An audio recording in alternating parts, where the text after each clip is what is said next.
y relacionarlo con la ASTM Foxtrot 3116, que es el de, el de ítems estructurales, ¿cierto? Lo pueden hacer de esa manera, perdón, o en su defecto,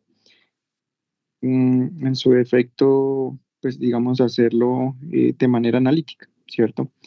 Dentro del contexto de el estándar STM, pueden desarrollar el análisis directo frente al requisito establecido del FAR 23. Es, digamos, las dos formas que lo pueden hacer. En la segunda sección, perdón, en la segunda sección, digamos, se les entrega, se les solicita este TIE Certificate Datasheet. Este TIE Certificate Datasheet corresponde a una aeronave de categoría normal, clasificada por la FAA como un Small Airplane.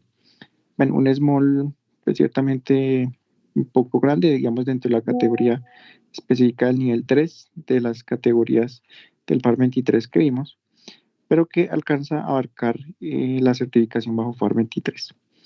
dentro, de este, dentro de este numeral, lo que se solicita es que de acuerdo a los, digamos, características que se certificó la aeronave, se establezcan, digamos, estos requisitos, se calculen estos requisitos que están contemplados en el estándar ASTM, ¿cierto?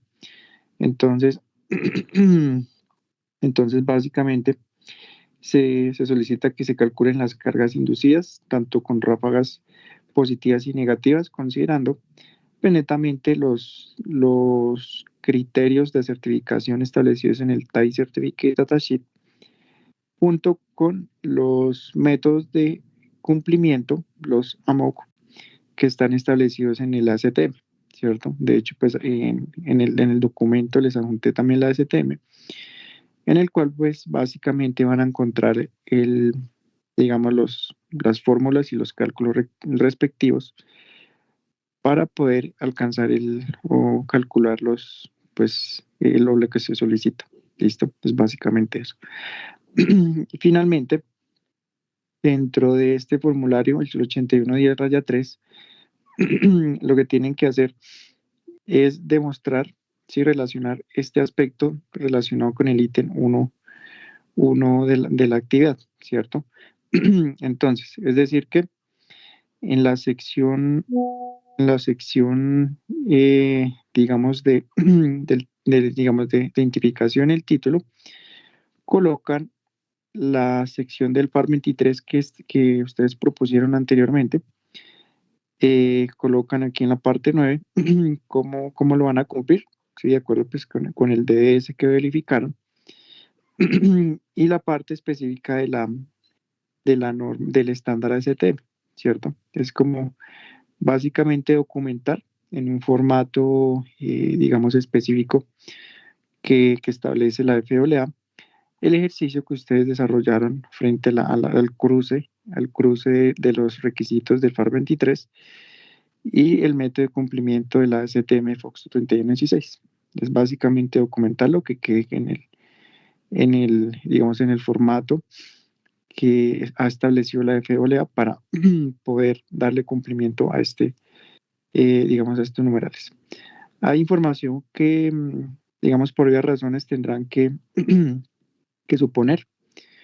Pues, ejemplo, número de proyecto, pues el nombre lo pueden colocar como el nombre de ustedes. La marca y el modelo, el tipo, esa información si la sacan directamente del TIE Certificate Datasheet. Este tipo de información. Si es un STC, un PMA, una reparación mayor o una certificación desde ceros, también lo pueden especificar. Y más información, que la idea es de que toda la información correspondiente que puedan obtener del certificado tipo, el tal certificado así, la diligencia. Otros no, los que no, eventualmente no estén disponibles ahí, pues lo van a asumir. ¿Listo? Dentro del DER, pues ustedes se colocan como los certificadores. ¿Sí? Ustedes son los que están proponiendo el método de certificación para este tipo de aeronave. ¿Listo? Es básicamente eso. No sé si tienen alguna otra, de pronto, aclaración o duda adicional.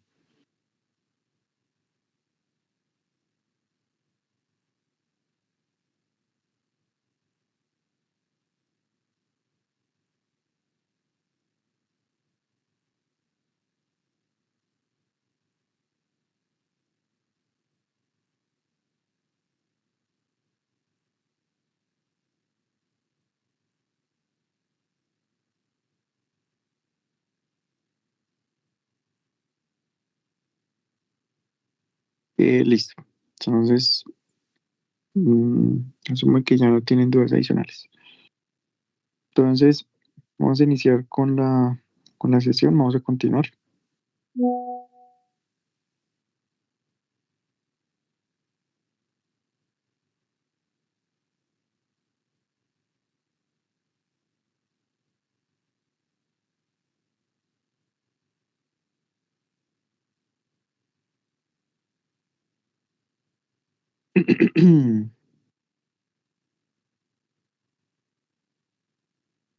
Listo.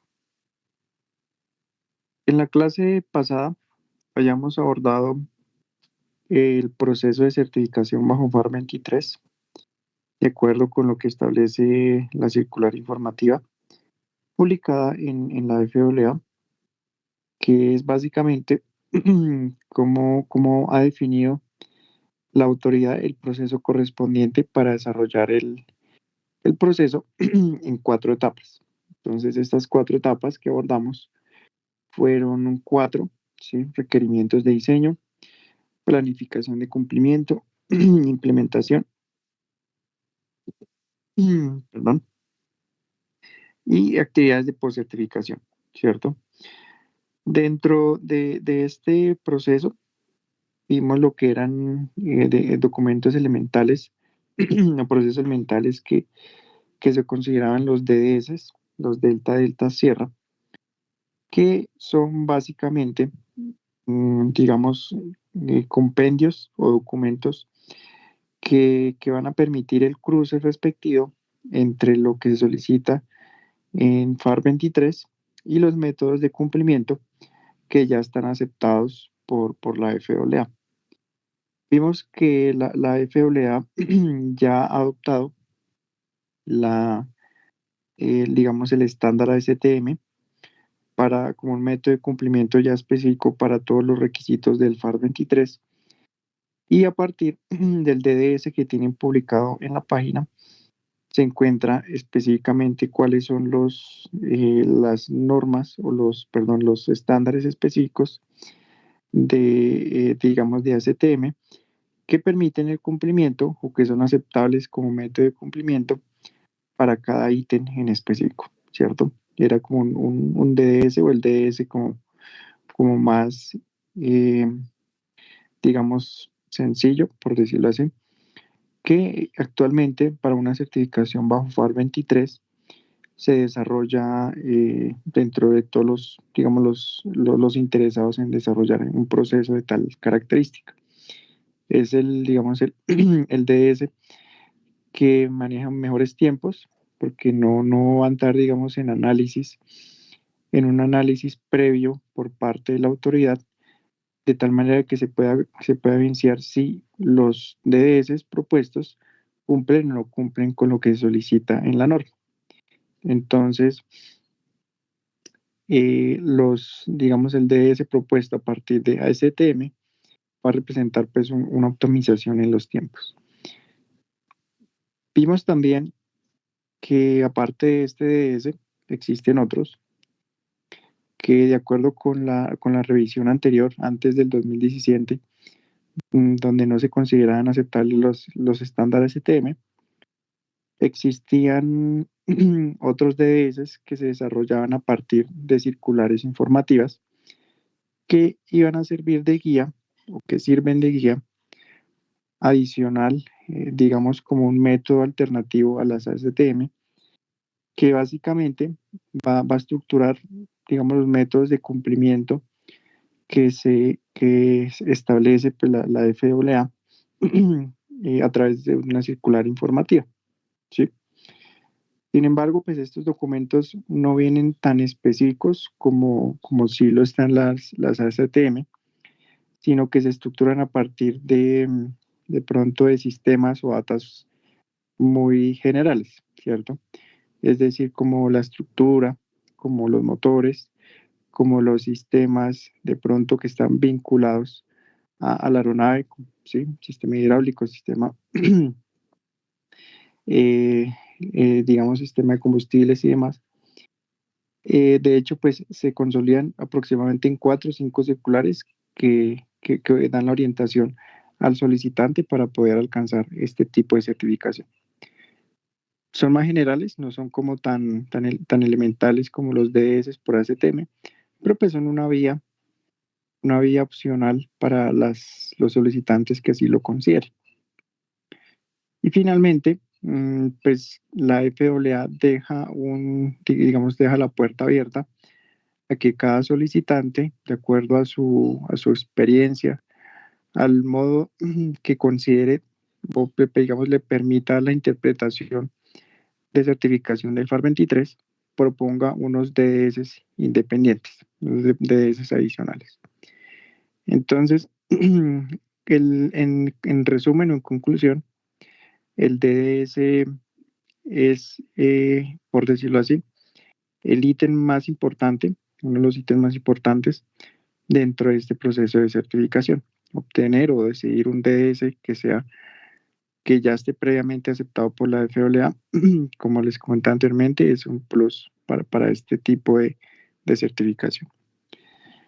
Ya básicamente los siguientes procesos y la parte de implementación es básicamente poner en marcha este DDS que se adoptó y poderlo documentar e implementar a través del Design Force, en específico pues el 8110-3, que es el documento que ustedes van a diligenciar en el taller que se les dejó para la siguiente semana, que eventualmente pues es el documento que va a documentar todo el checklist del DDS que se adoptó, se seleccionó. Y finalmente, las actividades de post-certificación ya son, digamos, meramente temas digamos, documentales, como lo es la estructuración del TAI Certificate Datasheet, junto con, obviamente, el certificado tipo, y hacer un resumen ejecutivo con el compendio de todos los documentos que arrojaron durante todo el proceso de certificación. En efecto, digamos que este DS Summary, el ítem 6.10, establece que el mayor compendio de documentos pues está relacionado con las 8110-3, porque pues para cada uno, para cada tarea del checklist, para cada ítem del checklist del DDS, se va a requerir uno en específico. ¿Listo? Finalmente 6.11, considerando de que de pronto se solicitan o se consideran algún tipo de certificados tipo suplementarios ante una eventual modificación a un proceso de certificación que ya haya sido validado por la autoridad aeronáutica. ¿Listo? Es básicamente el proceso, como lo pudieron ver, es netamente pues, elemental, no tiene como un requisito, digamos, más de fondo, sino estructurado en esos 4 elementos. La obra civil, obviamente, teniendo en cuenta de que cita o se referencia en todo el marco normativo de la FAA, sigue de manera simultánea estos procesos para poder desarrollar pues una actividad de certificación tipo bajo estas características. ¿Listo? No sé si frente a eso tengan alguna pregunta, inquietud, sugerencia.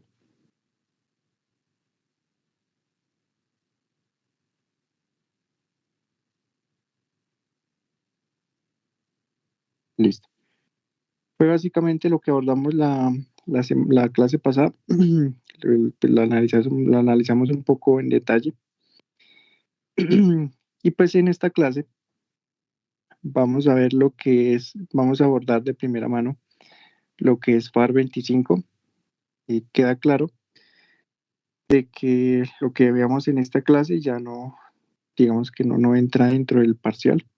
Parcial pues lo dejamos hasta FAR 23 y el proceso de certificación hasta esa parte. Sin embargo, ¿Profe, el parcial es el martes? Sí, el martes. Martes es el parcial.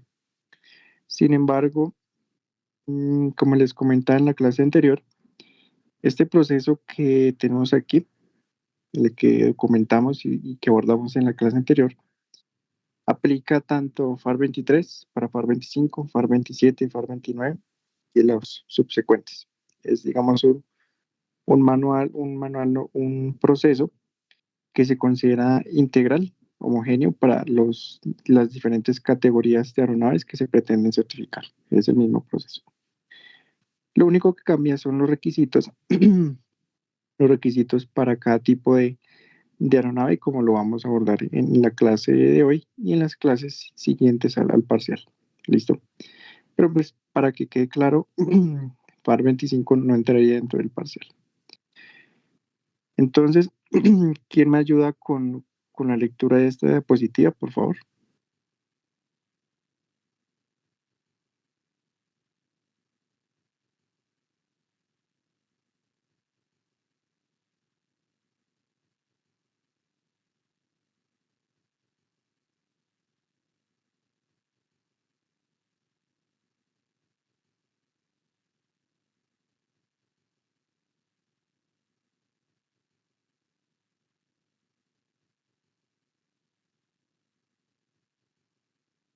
Ingeniero, gracias.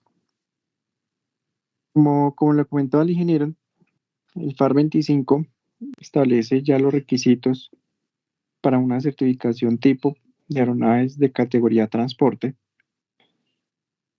que no estén considerados dentro de las limitaciones que establece el FAR 23, ¿cierto? Es decir, que tengan un peso superior a los 19.000 libras y que dentro de su ocupación sea mayor a los 19 pasajeros. Entonces, esta categoría ya digamos se considera una categoría de mayor consideración, de mayor, digamos, jerarquía, por decirlo así, ya que son los tipos de aeronaves que usualmente desarrollan actividades de transporte aéreo comercial, digamos, en su gran mayoría, y que van a recibir, digamos, sus operadores objeto de certificación como aerolíneas o como operadores tanto regulares o no regulares bajo la parte 121 o 135 de sus marcos normativos aplicables de cada país contratante, ¿cierto? En específico, Colombia pues ha definido el RAC 121 y 135 para esta certificación de este tipo de operadores, como ustedes de pronto lo analizaron o lo vieron en las clases respectivas de legislación aeronáutica, ¿cierto? Bajo este precepto, del FAR 23 establece unas normas especiales que se conocen como los ex-FAR, unos ex-special FAR, bajo su traducción literal, por decirlo así, en el cual se van a considerar dos aspectos. De hecho, pues hay varios ex-FAR, pero el FAR 25 establece de manera genérica, de manera general, dos criterios o dos pues, definiciones para este tipo de consideraciones especiales. Entonces, el primero hace referencia a aeronaves que tuvieron algún tipo de operación hacia los años, digamos, hacia los primeros, digamos, años o años digamos, de la aviación comercial.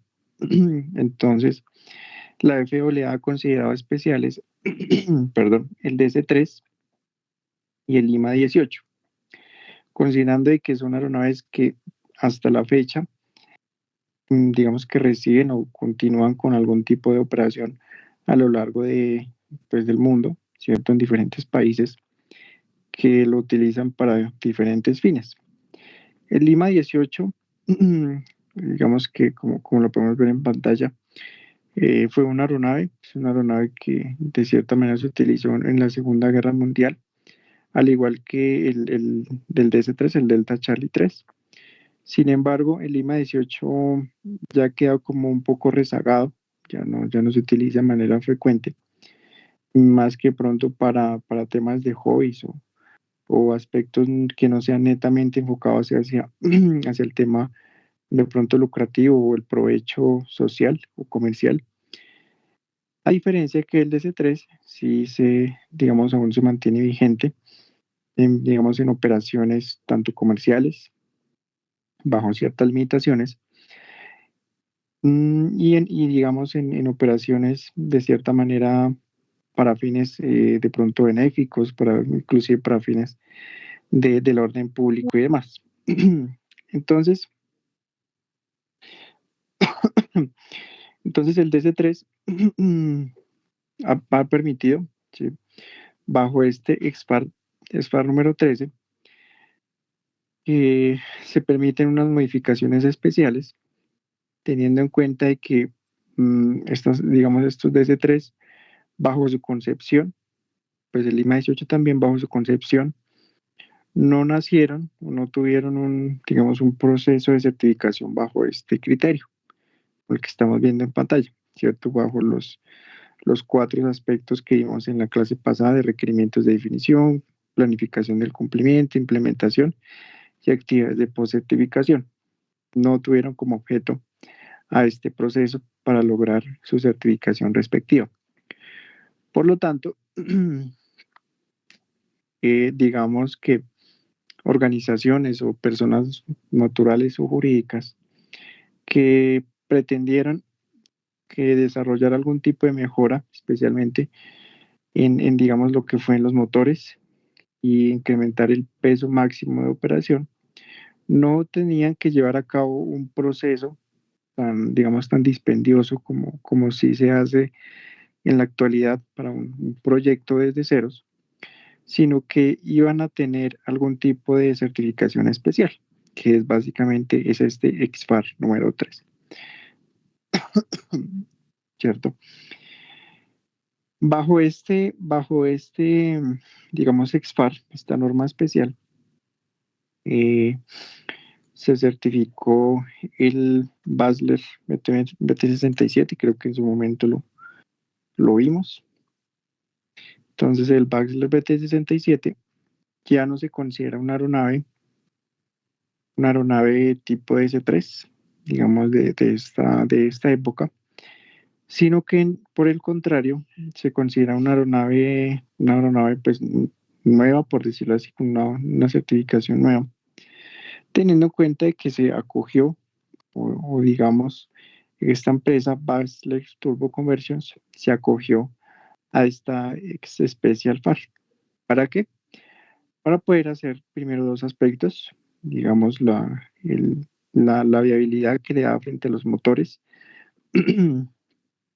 y convertirlos, digamos, en unos motores mucho más confiables de categoría PT6, que como ustedes bien lo conocen, los PT6 son unos motores más confiables y ampliamente usados en diferentes aeronaves de ciertas categorías. Fue un punto a favor, porque de cierta manera los motores recíprocos que adoptaba el DC3 pues ya no tenían, digamos, ningún tipo de respaldo por el fabricante. Y, y pues obviamente modificaciones, alteraciones, algún tipo de mejoras no iban a ser obtenidas, ¿cierto? El otro aspecto de mejora netamente relacionado con la aviónica, implementación de instrumentos de aviónica e instrumentos que con la implementación de los requisitos de aeronavegabilidad de la base y de los países contratantes empezaron a ser solicitados, tales, tales como el LT, los transponders y demás, que desde la fabricación del DC3 no se tenía, no, no, no fueron fabricados para esos fines, entre otros. La estructuración ya del cable eléctrico con la filosofía de Ewis y demás. Entonces, esta aeronave, el Baxter BT-67, se consideró una aeronave nueva, es una aeronave nueva que se acogió a este EXPAR número 3. Ellos también, digamos, adoptaron incorporaron dentro de su proceso de certificación este último ítem que tenemos en actividades de post-certificación, que son los STCs, que vamos a ver un poco más adelante, pero abordándolos de manera previa, son modificaciones de aeronaves ya existentes. Entonces, es decir que si existe un operador a nivel mundial que tenga un DC-3 con motores recíprocos, que no haya tenido ningún tipo de modificación o alteración respectiva, ellos tienen el STC aprobado para desarrollarle la conversión y eventualmente convertirlo en un BT-67. Es un plus que tiene pues esta aeronave o esta empresa que ofrece como tal el servicio. ¿Listo?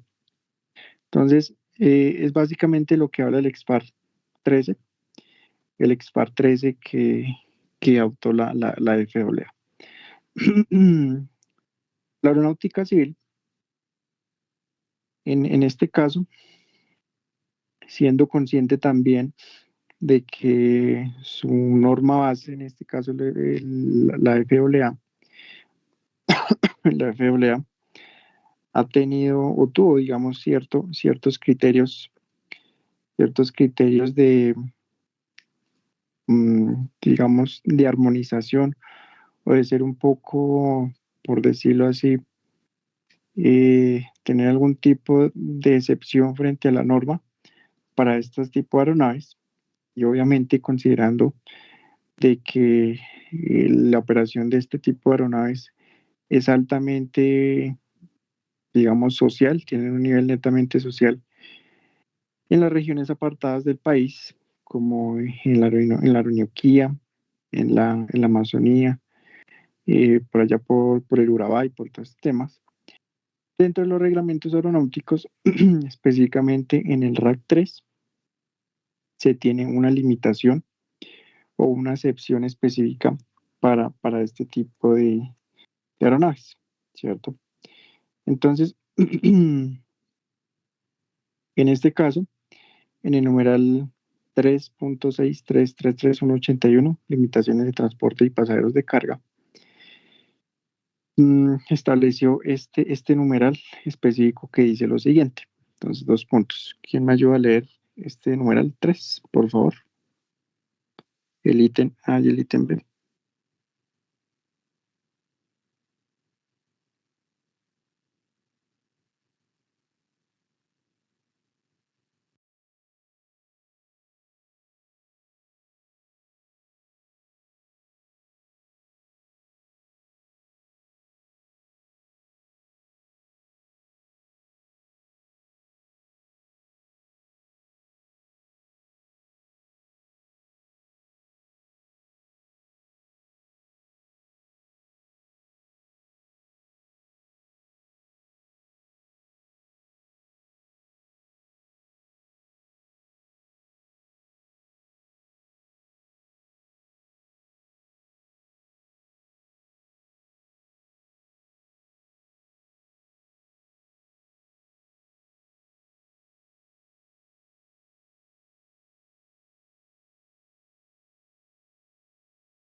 Venira, muchas gracias.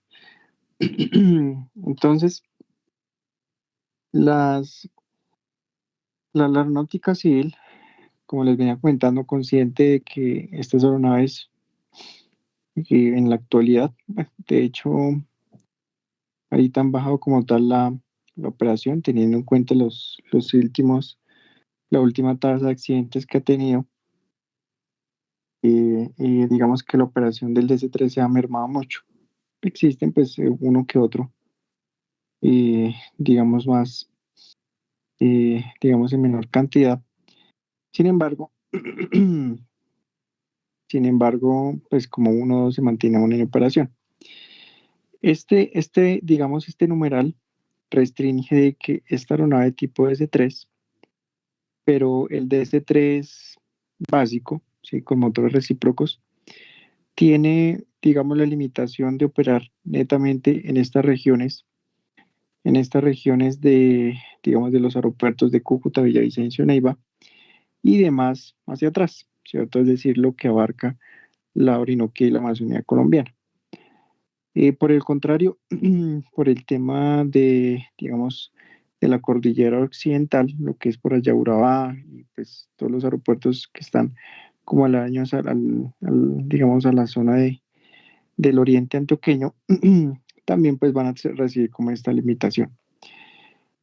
Razón por la cual un DC-3 con motores recíprocos, bajo este numeral del RAC, no va a estar autorizado a operar en aeropuertos principales, digamos, por ejemplo, en Bogotá, Barranquilla y demás, ¿cierto? Considerando pues esta restricción específica que establece el RAC 3.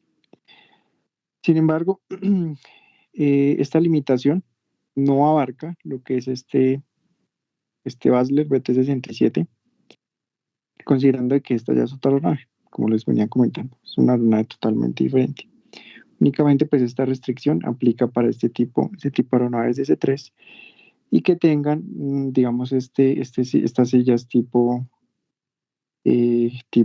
hamaca. Es como lo que, la restricción que se les ha solicitado. Eh, las aeronaves, entonces, tipo DS-3, entonces, eh, tuvieron una modificación, digamos, pues en los últimos como décadas de su operación, tuvieron una modificación en esto que cita la norma sobre los asientos tipo hamaca. Y entonces los asientos tipo hamaca son más o menos de estas características que vemos aquí en pantalla, es que tenemos acá, que usualmente van sujetadas digamos, a la parte, a los lados del fuselaje, si no van a tener como digamos, pues un confort específico para los pasajeros, ya que pues permiten desplegarse y plegarse, dependiendo del objeto del vuelo. Si el vuelo se va a desarrollar netamente para fines de carga o para fines de pasajeros, se van a desplegar netamente digamos, los asientos tipo hamaca, como lo establece aquí el RAC 3, ¿cierto? Eh, Esta es usualmente la cabina, o fue usualmente la cabina del DC-3 clásico, así como lo podemos ver. Sus, sus instrumentos son totalmente clásicos, no tienen ningún tipo de ayuda, como si se considera el PT-67, digamos, pues el cambio es netamente abismal. Muchos de estos aeronaves sí les incorporaban y les acoplaban este instrumento que vemos acá, que vemos aquí en cabina, que es un GPS, lo colocaban porque, eh, como les comentaba, digamos, a los inicios de la aviación y cuando se fabricó esta aeronave no se tenía este tipo de equipos de navegación. Entonces, pues muchas aeronaves les incluían como, por decirlo así, de manera no legal, equipos como estos, como un GPS, algunos les acoplan un iPad y demás como ayuda a la navegación. ¿Listo? Que de hecho para eso también la Aeronáutica Civil sacó una enmienda especial para poder recertificar estos componentes que no están incluidos desde el certificado tipo inicial y no se les ha hecho ninguna validación a través de un STC correspondiente. ¿Listo? De pronto, ¿alguno tenga alguna pregunta? ¿Inquietud hasta acá? ¿Sugerencia?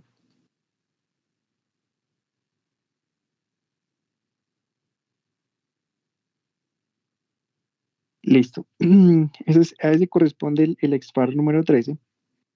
el EXFAR número 13, en el cual, en resumen, va a validar la certificación y la modificación de estas aeronaves de cierta manera clásicas para poderlas incorporar digamos, a la aviación que actualmente se desarrolla de acuerdo a las necesidades de cada país contratante. ¿Listo? Por otro lado, el EXFAR número 109 va a tener algún tipo de certificación especial para aeronaves que pues van a tener una certificación bajo FAR 25, ¿cierto? ¿Quién me ayuda con la lectura de esta diapositiva, por favor?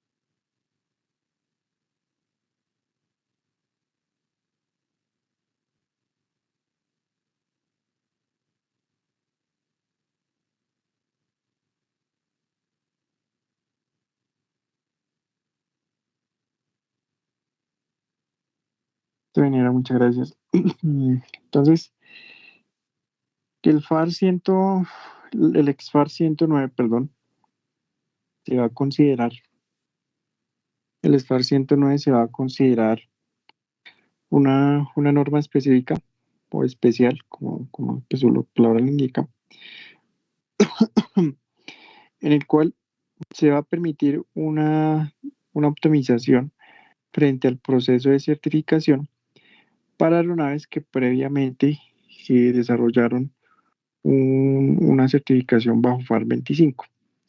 Sin embargo, los requisitos específicos son que, digamos, el proceso de limitaciones frente a pasajeros no exceda los 60, ¿cierto?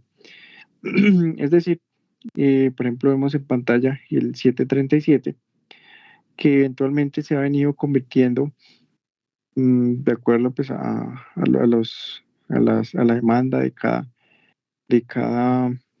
usuario, se puede convertir netamente hacia un tema ejecutivo, ¿cierto? Aeronaves que sean enfocadas hacia prestaciones para transporte netamente ejecutivo, sin lograr sobrepasar la cantidad de pasajeros establecido en un nivel máximo de 60, ¿cierto? Que de hecho, si comparamos con la capacidad, digamos, para transporte de pasajeros en categoría comercial, pues de cierta manera casi se reduce un poco más de la mitad, ¿sí? Teniendo en cuenta de que va a tener una certificación especial, considerando de que no va a transportar o no va a tener las mismas condiciones de operación en temas de peso, en temas netamente de operación que sí son un poco más exigentes para aeronaves de categoría comercial. Y por tal razón se les permite digamos, una opción más sencilla para poder tener una certificación tipo. Y como requisitos adicionales, como lo comentaba el ingeniero, como lo leyó el ingeniero, se va a tener cierta consideración frente al uso de pronto de tripulaciones, digamos, de auxiliares de cabina, ¿cierto? Es claro que para aeronaves de categoría FAR 25, categoría transporte que tengan más de 19 pasajeros y 19.000 libras, es requerido que se incorpore o que vayan a bordo auxiliares de servicio a bordo, para la redundancia. Es por norma, un estándar internacional, que a partir de este requisito, a partir de esta cantidad de pasajeros, se incorpore pues un TCP. Sin embargo, bajo este precepto de jets ejecutivos, no se va a tener como este limitante que sí es requerido para, para aeronaves de categoría transporte, ¿sí? Entonces, en resumidas cuentas, este Special FAR no va a incorporar dentro de los requisitos específicos del FAR 25 todas las comodidades o digamos especificaciones que son necesarias dentro del contexto del trabajo, las actividades que desarrollan los TCPs, ¿cierto?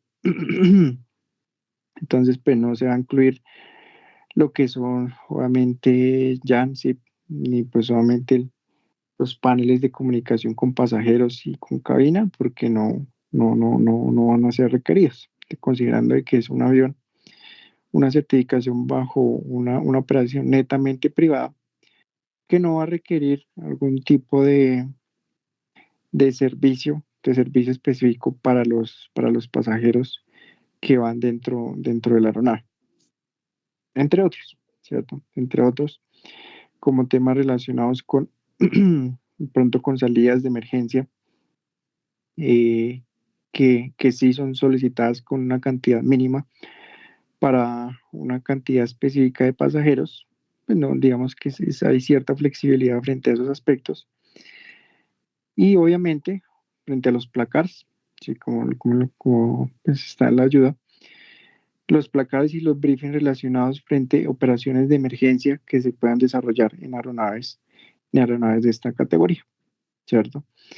Entonces, es una Special FAR que se utiliza, que se desarrolla para poder, digamos, brindar una certificación un poco más rápida, un poco más eficiente para los solicitantes, considerando pues estos requisitos específicos que establece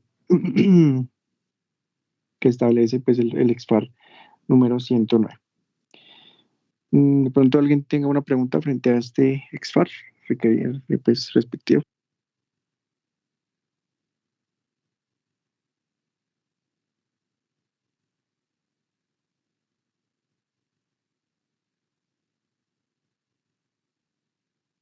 De hecho, aquí en la ayuda está mal escrito porque son placas. ¿Listo? Entonces, cuando hablamos de los placas, son básicamente digamos con una traducción coloquial, los stickers que se le colocan tanto en la parte exterior e interior de la aeronave. Entonces, un ejemplo, un placar, de pronto si lo han visto, las salidas de emergencia, los puntos de corte de la aeronave cuando hay eventualmente un accidente, cuando dice corte acá, los placards que dicen el tipo de combustible que se utiliza, los placards que dicen, digamos, los puntos de toma pitostática, los puntos de descarga estática, pronto si hay algún tipo de descarga a través de rayos, los puntos de gateo, si la identificación de los puntos de gateo, todos los stickers que se utilizan tanto en la parte exterior e interior de la aeronave. No van a ser los mismos, considerando de que a pesar de que se transportan pasajeros, no van a tener la misma finalidad, perdón, que una aeronave de categoría transporte comercial, eh, que eventualmente va a transportar una mayor cantidad de pasajeros, ¿sí? Entonces, cuando hablamos de estos placards, hace referencia a que no se va a solicitar la misma cantidad de stickers de identificación que los que solicitaría si la aeronave fuese certificada en una categoría netamente comercial. Es como el enfoque principal de esta limitación. No sé si de pronto te quede claro o tengas algo adicional.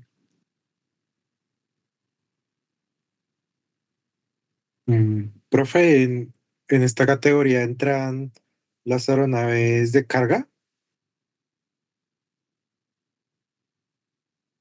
Sí, señor. Las aeronaves de carga, sí. Lo que Ok, pasa ok. es que las aeronaves de carga, digamos que si analizamos cómo ha sido, digamos, la historia del parque pues, aeronáutico, y que de hecho, pues vamos a ver digamos, más adelante, cómo ha actuado la normativa frente a este traspaso de aeronaves que inicialmente fueron concebidas para carga o que inicialmente fueron concebidas para desarrollar actividades de transporte de pasajeros y que eventualmente han venido teniendo alguna conversión a transporte de carga, ¿cierto? Que de hecho, si vemos la mayoría, pues en Colombia, la mayoría de empresas que transportan carga, en algún momento esas aeronaves transportaron pasajeros, ¿sí? Entonces, bajo ese precepto, llega mucho lo que es este numeral 6.11, que son los certificados tipo suplementarios, ¿cierto? Certificados tipo suplementarios. De cierta manera, abordando ya el tema que propuso aquí el ingeniero, de hecho, pues si abordamos, si miramos, por ejemplo, una empresa de carga, una empresa de carga, pues una de las más como conocidas y que pronto controversiales. Esta empresa de carga actualmente pues tiene dentro de su flota o ha tenido dentro de su flota aeronaves tipo 737, 727 también, aunque en una menor proporción, por obvias razones. Y estos 737 inicialmente no recibieron una certificación enfocada al transporte de carga. La desarrollaron bajo el precepto de transporte de pasajeros y teniendo en cuenta de las limitaciones regulatorias digamos, de cada país y que están pues armonizadas con la base, una aeronave de pasajeros pues puede volar por cierto periodo de tiempo, que lo vamos a ver, digamos, en el último corte, en el corte número 3. Vamos a ver cuáles son esos requisitos específicos de incorporación de flota en función de los tiempos de fabricación, ¿cierto? Entonces, esta aeronave inicialmente no fue certificada bajo esos criterios, fue una aeronave principalmente de pasajeros, ¿sí? Y eventualmente recibió la conversión. Otra empresa, creo que de pronto lo han visto, esta empresa se llama Arcaribe, pronto la hayan Y visto. su interior mantiene lo de, lo in- ¿cómo se llama? Compresión, lo de cabina Presurización. presurizada. Sí, sí, algunos son presurizados, dependiendo que en muchos casos, dentro de su carga, consideran algún tipo de carga especial, como elementos perecederos y pues animales vivos, que netamente van a requerir condiciones especiales de transporte, ¿cierto? Entonces, esta es otra empresa de carga, pronto creo que la hayan visto, que básicamente también tiene aeronaves de este tipo, tiene aeronaves 737 que eventualmente también desarrollaron ese tipo de conversión. Adicionalmente, bueno, de hecho, ellos también tienen unos Antonov 26, eh, que ellos sí los manejan en modalidad combi, ¿cierto? De pronto no sé si alguien tenga, pues claro, de pronto que sea la modalidad combi, a que nos pueda como aportar algo.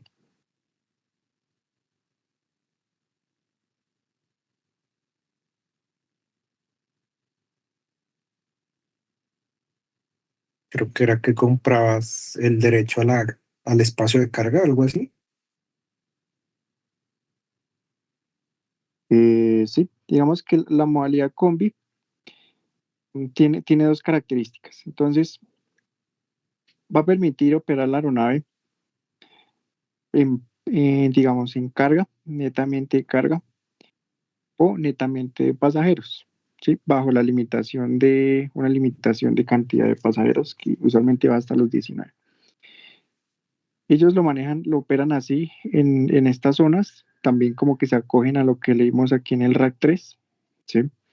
Para este tipo de operaciones en Cúcuta, Villavicencio, Neiva y hacia atrás, lo que es todo el tema de la Orinoquía y la Amazonía colombiana, y operan este Anto 96 también en esa modalidad. Bajo también, ellos, de hecho, el interior de estas aeronaves también son tipo hamaca, como lo escribimos en el DC-3, en la fotografía que les mostré. Va a tener como tiene la misma distribución, ¿cierto?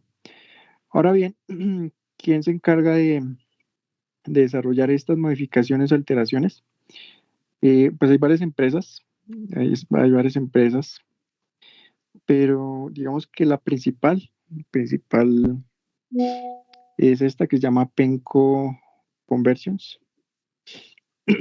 Penco Conversions, entonces ofrece ese servicio de poder pasar una aeronave que esté certificada bajo FAR 25, que digamos de transporte de pasajeros, a poderla desarrollar en una modalidad ya netamente de transporte de carga o en modalidad combi, puede ser las dos, ¿sí? Entonces, la conversión, la conversión incluye, bueno, de hecho ellos manejan varios tipos de servicios, varios tipos de conversiones, varios tipos de conversiones de acuerdo a los requerimientos de cada pues, cliente, cada usuario.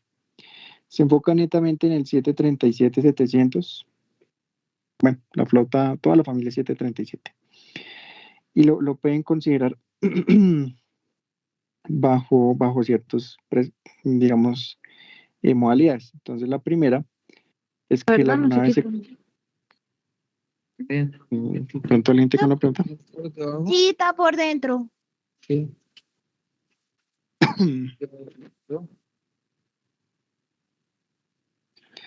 Listo, entonces la primera modalidad es que se ha convertido full carguero, así como la que vemos acá, ¿sí? Entonces se le adaptan una capacidad de pallets, perdón, en todo digamos, la distribución del fuselaje de la aeronave, como la principal, ¿cierto? La otra que ellos ofrecen es la modalidad que ellos, digamos, mencionan que es Flex Combi, en la cual en la parte de atrás acomodan 24 pasajeros, ¿sí? Ellos acomodan 24 pasajeros y en la parte de delante ellos acomodan pues todo lo que es la distribución específica para llevar cierta cantidad de pallets, ¿cierto? Entonces es la modalidad que pronto ellos tienen, o en su efecto también tienen, si es pues, una menor cantidad de pasajeros, lo pueden aquí acomodar en un tipo de 12 pasajeros y demás, ¿cierto? Entonces tienen como esa opción de los 12 y de los 24 pasajeros. La modalidad combi, que permite acomodar la mitad digamos, del espacio de la aeronave con una capacidad de 66 o 72 pasajeros y el resto digamos, en un tipo pues, de transporte de carga, ¿cierto? Y algo que ellos definen, que es el quick change, que no, digamos, van a dejar la facilidad de que la aeronave tenga una conversión sencilla dependiendo del tipo de operación que vayan a desarrollar. Si lo quieren desarrollar netamente carguero, lo desarrollan carguero.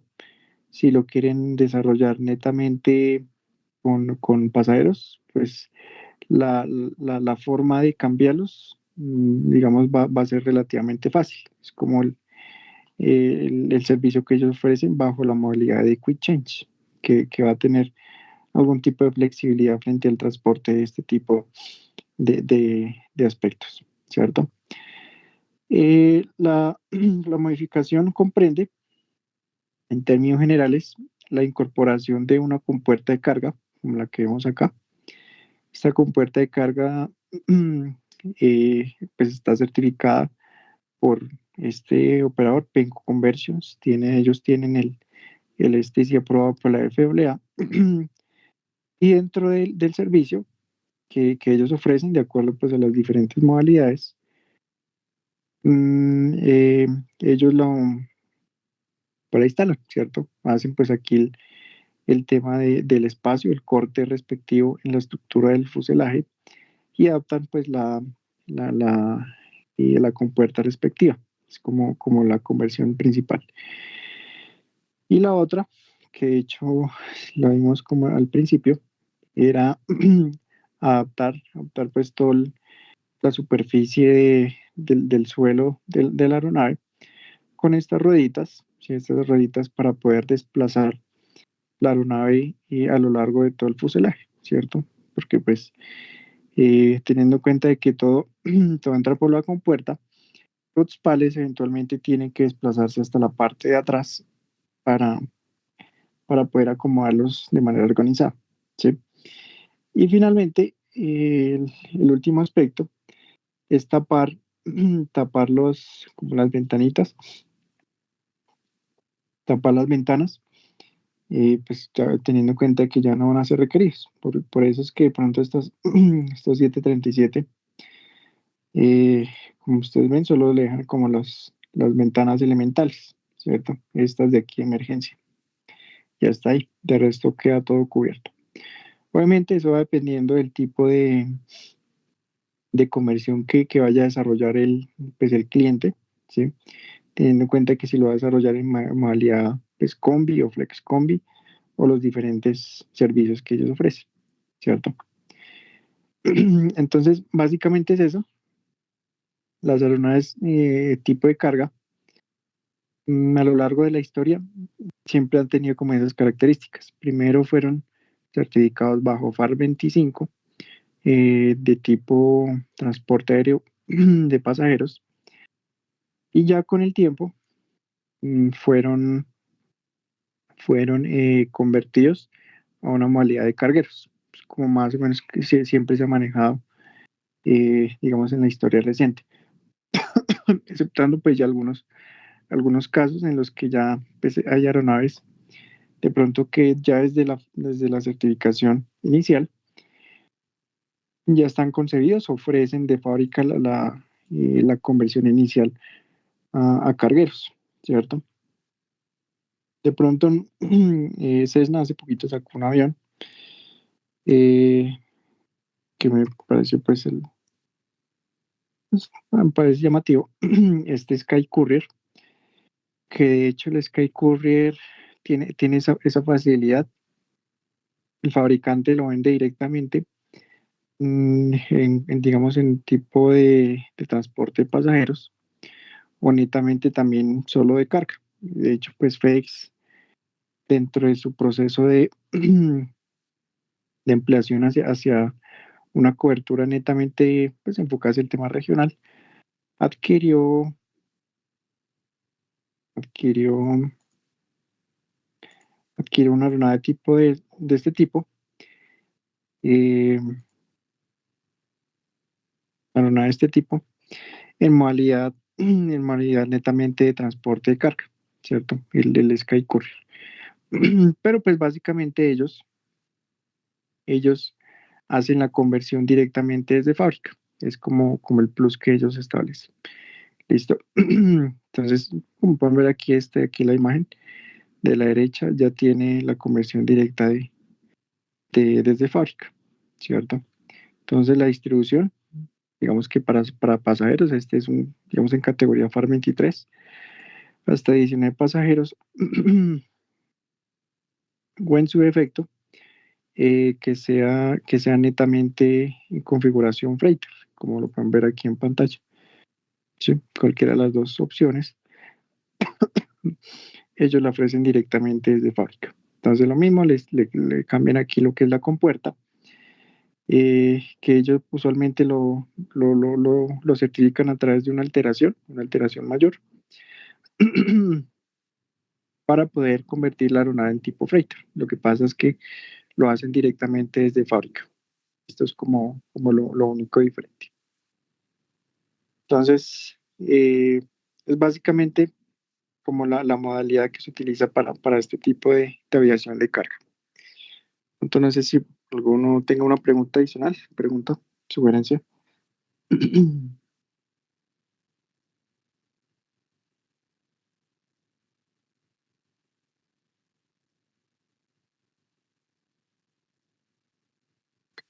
Listo. En FAR 25, los métodos de cumplimiento eh, van a diferir un poco de los que se establecen en FAR 23, ¿sí? En el FAR 25 ya no se va o ya no va a ser aceptable digamos, algo tan prescriptivo, tan elemental como es un DDS a partir de pronto de circulares informativas, o un DDS a partir de estándares ASTM, sino que ya algo un poco más en concreto. Entonces, ¿quién me ayuda con la lectura de esta diapositiva, por favor?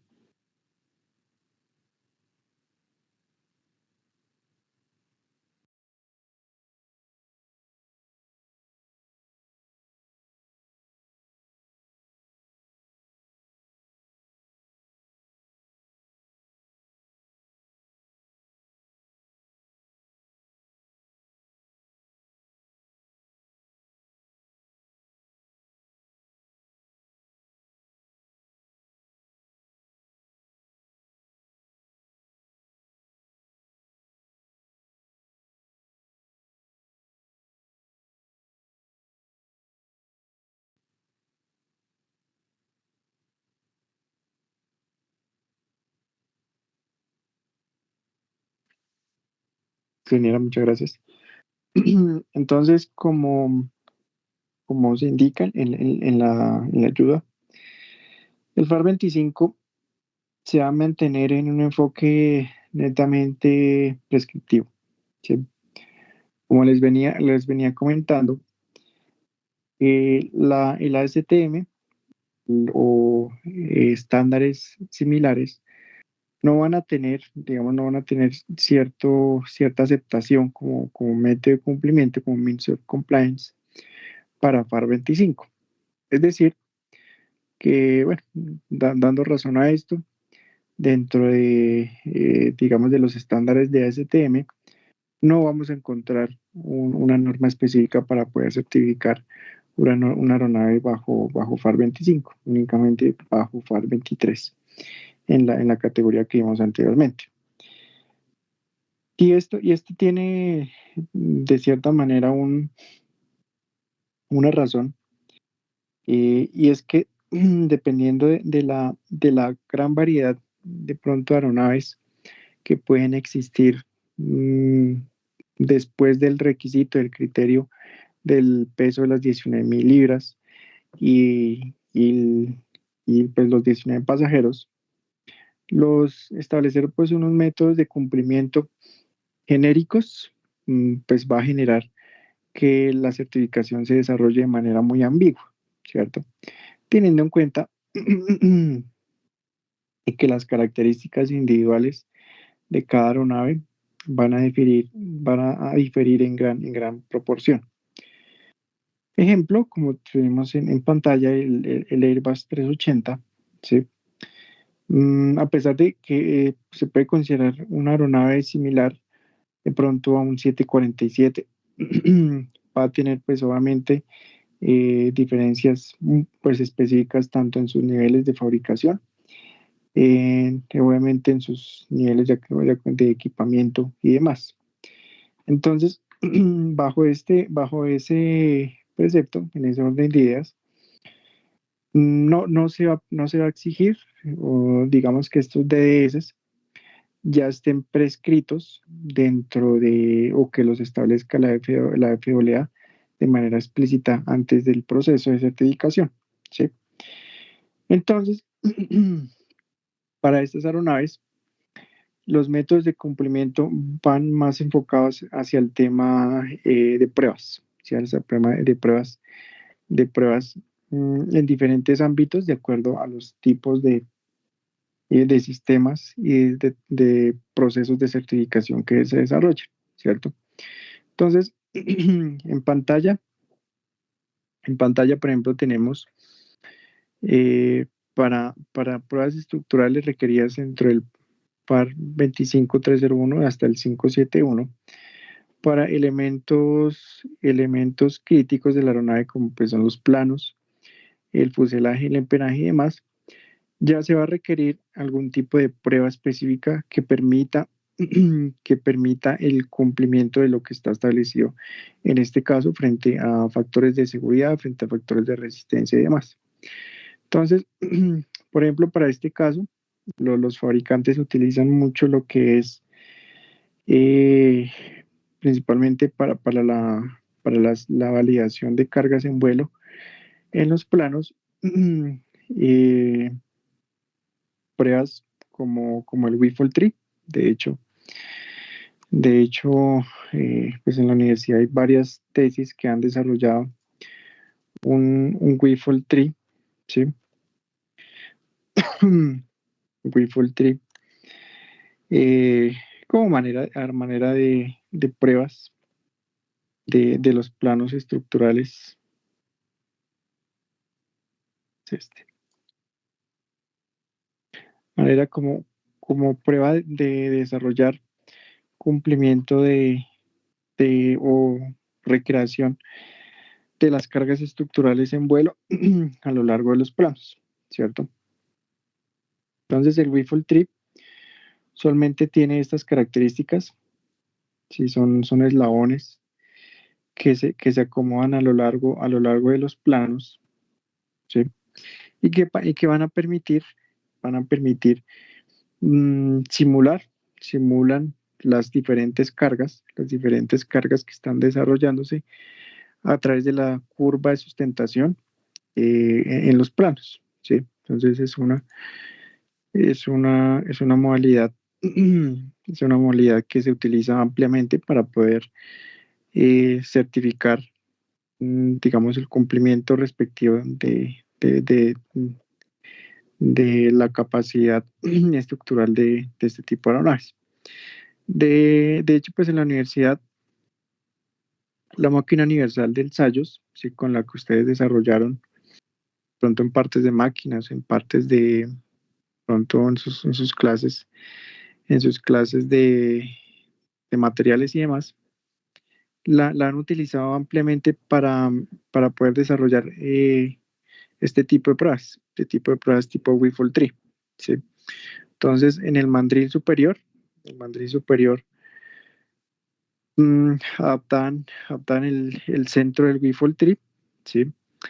Y pues digamos, tenían como se acoplan un banco de pruebas que pudiera adaptar o digamos sujetar los planos de la aeronave desde la raíz y distribuir el WIFOL Tree a lo largo del plano, de tal manera pues que se permita recrear la distribución de sustentación a lo largo pues, de las alas, ¿cierto? Valga la redundancia. Entonces, la máquina universal de ensayos mm, pues facilita este aspecto, ya que pues permite la, digamos, la aplicación de la carga de manera gradual hasta poder evidenciar los aspectos máximos, tanto de elongación como los que podemos ver aquí en esta imagen creo que es un 380, ¿sí?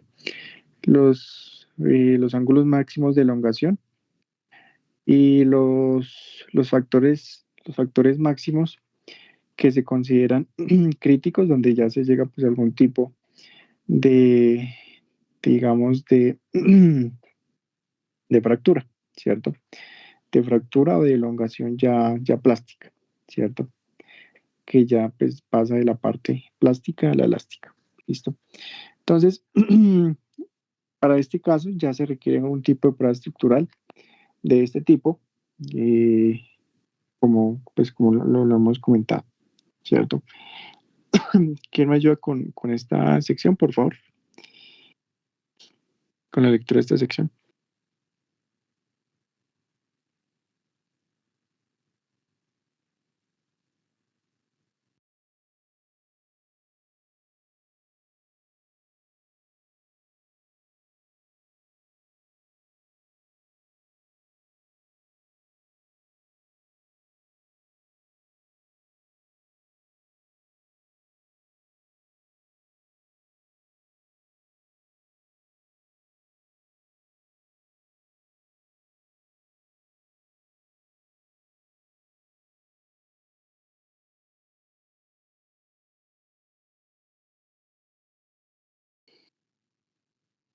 Se van a incluir lo que son eh, netamente validaciones que van a permitir de manera real cómo se comporta la aeronave en condiciones ya reales pues, de operación, ¿cierto?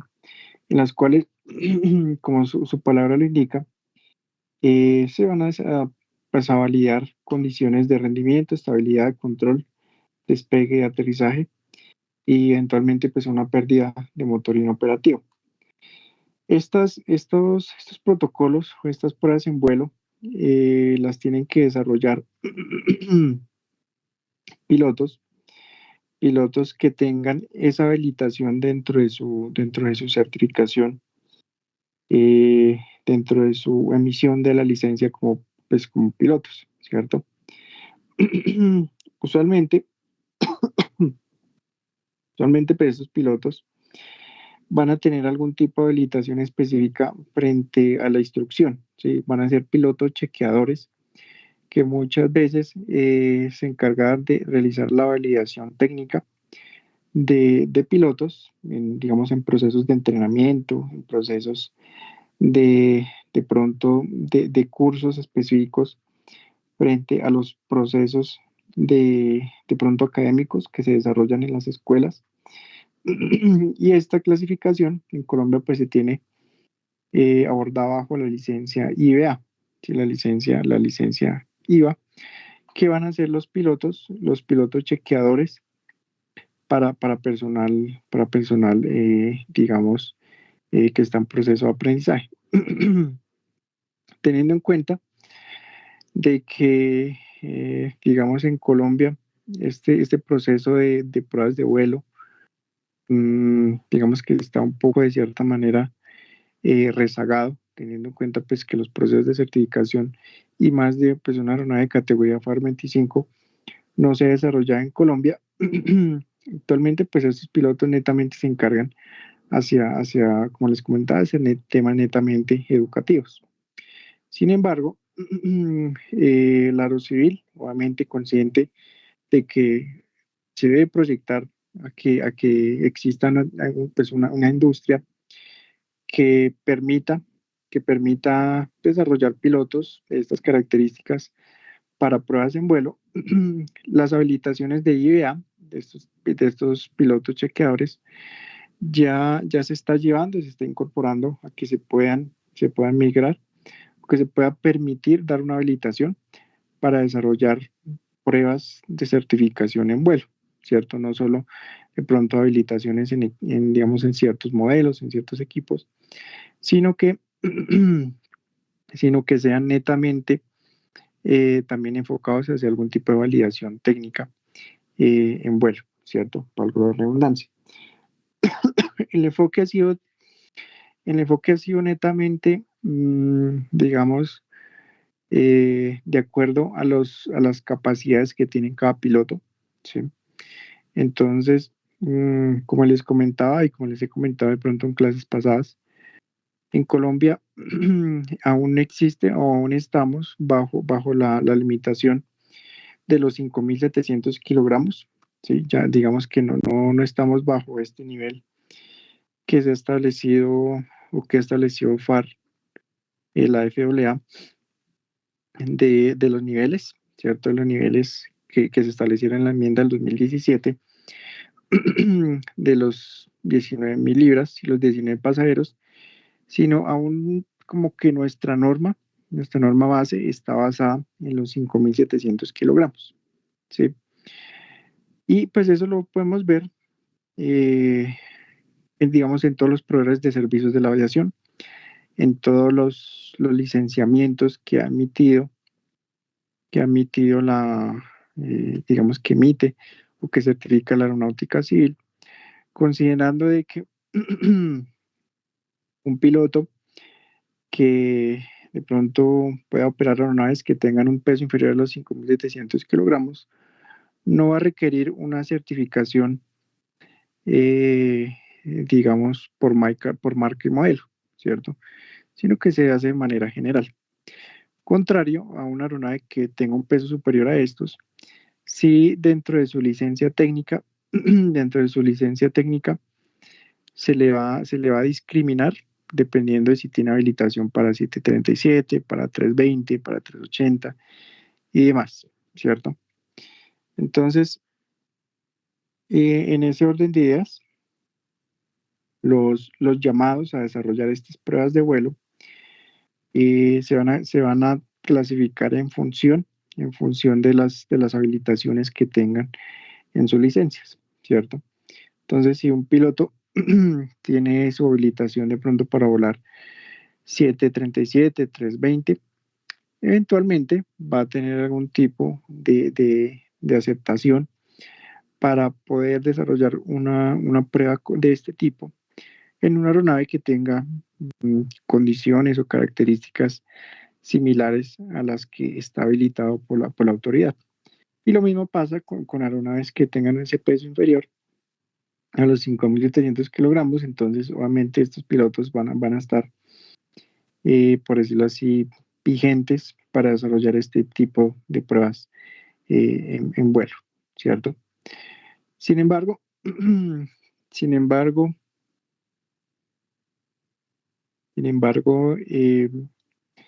dentro de estas pruebas en vuelo no solo se considera los pilotos, teniendo en cuenta de que son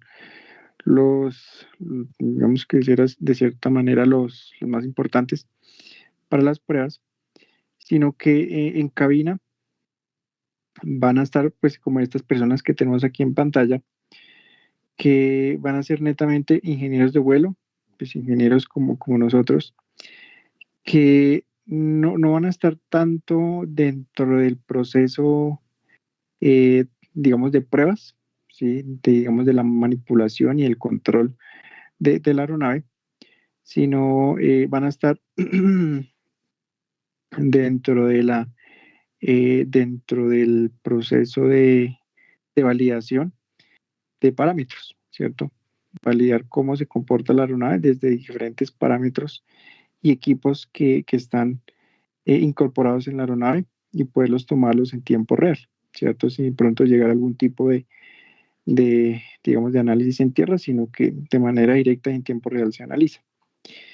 Aquí en esta parte de atrás, de esta parte de atrás, pues usualmente se usan bidones con cierta, con cierta capacidad que van a simular, digamos, la carga paga que se va a certificar dentro de la aeronave que está siendo objeto de análisis, ¿cierto?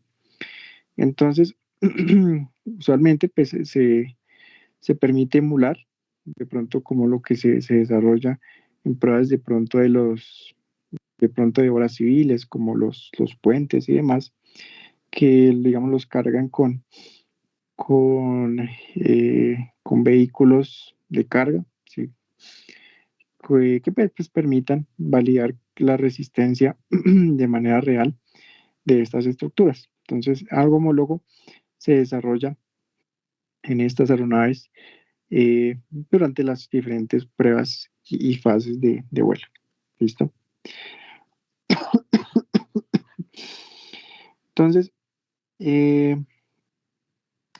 pues tenemos más imágenes, ¿cierto? Imágenes de cómo se desarrollan estas,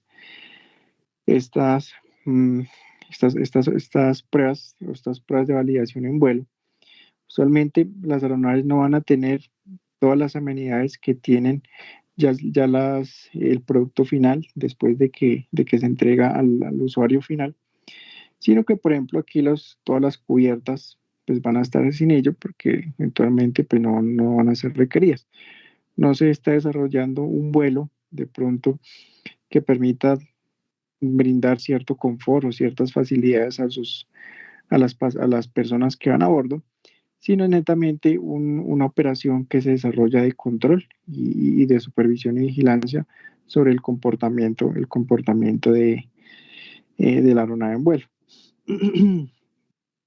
Usualmente, estas pruebas en vuelo se desarrollan junto con el, con el inspector de la FAA, que básicamente va a tener el checklist, ¿sí? De manera simultánea, como se estableció, digamos, en el numeral 6.7, donde se establece el checklist de cumplimiento, y a través de las diferentes fases de vuelo, a través de las diferentes fases de vuelo, se entra pues, a validar de que eventualmente la aeronave sí cumple o no cumple con los requisitos específicos.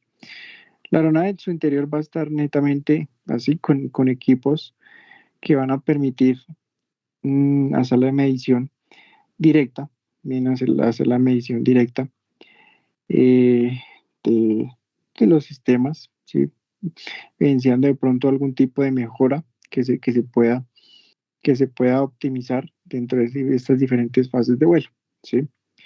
Sin embargo, es claro que pues este tipo de mejoras y ajustes en el proceso de certificación pues muchas veces no son aceptables, ¿cierto?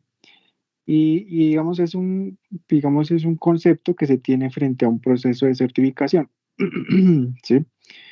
Es decir, que antes de que se inicie un proceso de certificación, el solicitante debió desarrollar algún tipo de diseño conceptual y de pronto evaluación y pruebas en tierra, ¿cierto? De tal manera de que le permita inducir cómo se va a comportar la aeronave, ya digamos en una operación real.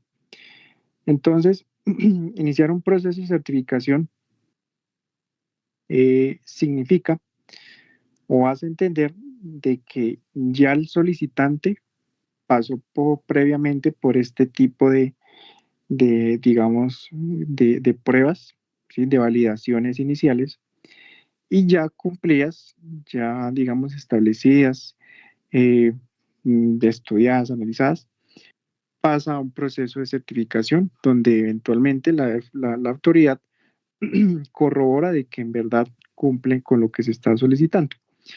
Podemos relacionarlo directamente como por ejemplo, digamos, un proceso académico, ¿sí? Entonces, ustedes desarrollan un corte, digamos, de estudio, ¿sí? Un corte de estudio, y eventualmente presentan un examen de corte, en el cual, pues, básicamente van pues, a demostrar de que en verdad, pues, tienen ya el conocimiento, ¿sí?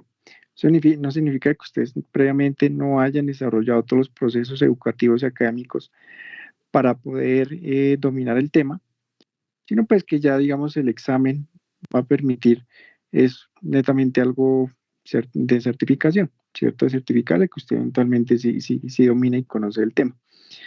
De pronto también como con las pruebas de idiomas, si de pronto como un TOEFL, un IELTS, usted, digamos, lo presenta, se prepara cuando ya está listo, ¿cierto? Usted pues no en repetidas ocasiones va a pagar digamos, un examen del TOEFL, ya el IELTS, como para ensayar, para mirar a ver cómo le va. Usted va y se presenta cuando ya se considera listo, cuando ya está, pues digamos, ya ha tenido cierta validación y reentrenamiento en sus diferentes habilidades y ya está preparado para poder pasarlo.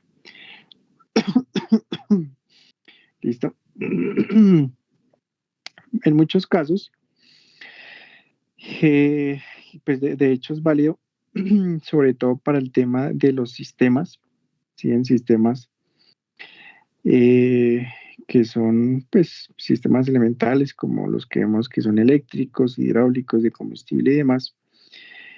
Usualmente se van se van a estructurar o se van a, a probar, pues valga la redundancia, digamos, en bancos de prueba que están en tierra, ¿cierto?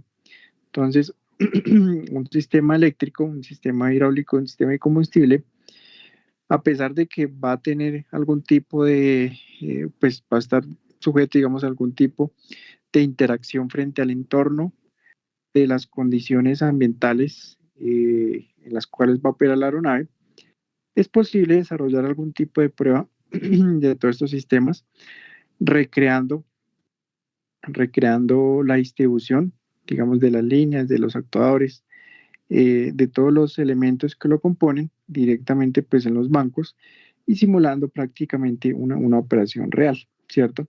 Sin llevarlo pues netamente ya la operación previamente a, digamos, a las pruebas en vuelo que requieren dentro de esta certificación por FAR 25. Entonces, para la FAA es aceptable este tipo digamos, de validación técnica a través de bancos específicos en donde se simule, como tal, se simule cómo va a ser la distribución, la distribución de todos estos sistemas a lo largo de la aeronave. Finalmente, que finalmente dentro de los procesos de evacuación, dentro de los procesos de evacuación, se incluyen, pues, digamos que la validación de los tiempos en los cuales se va a permitir evacuar se va a permitir evacuar la aeronave con la capacidad real en tanto de, digamos, de pasajeros, ¿sí? Pues como lo podemos ver, digamos, en pantalla de 380, pues con todos los digamos, estos inflables que permiten la evacuación. En el caso, pues, digamos, de las aeronaves cargueras, pues para este caso no se requiere ninguno de estos aspectos, ¿cierto? Pues usualmente las empresas colocan esa es la skate rope, ¿sí? La cuerda de escape, que esa va directamente, pues, acoplada digamos, en cabina para que pues, los pilotos, que van a ser básicamente los únicos tripulantes, y eventualmente digamos, el ingeniero de vuelo, pueda desarrollar algún tipo de evacuación, de evacuación rápida, sí, sin el uso de pronto de estos escape slide, ¿cierto? Porque pues no van a ser requeridos. Entonces, dependiendo del tipo de aeronave, igualmente se tiene que adaptar este tipo de sistemas de evacuación y obviamente hacerlos como lo más ergonómicos y accesibles posible para que la evacuación se haga dentro de los términos establecidos por el FAR 25. ¿Listo? Entonces, bueno, siendo las 8:55, si quieren dejamos hasta acá. Y en la siguiente clase, bueno, después del parcial, de la semana de parciales, continuamos con los siguientes requisitos, con los siguientes contenido de la materia. ¿Listo? Pronto no sé si alguien tenga alguna duda, inquietud, sugerencia hasta acá.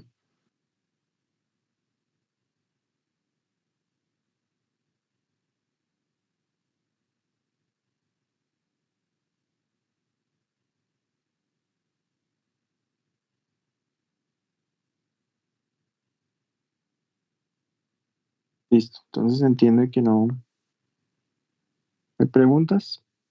Entonces, recuerden el parcial es la siguiente semana, el martes de la siguiente semana. Recuerden llevar calculadora, pues los apuntes que consideren necesarios, pues ya que no será pues, permitido sacar lo que son elementos electrónicos ni demás. ¿Listo? Mm, tengan en cuenta de que, pues, digamos, el parcial sale de pronto del taller, entonces desarrollar un taller, digamos, de manera, pues, digamos, consciente, pues les va a permitir, les va a permitir obtener unos buenos resultados en el parcial. ¿Listo? Entonces, pues no siendo más, espero tengan una excelente noche, un excelente fin de semana y entonces nos vemos el día martes. ¿Listo? Chao, profesor.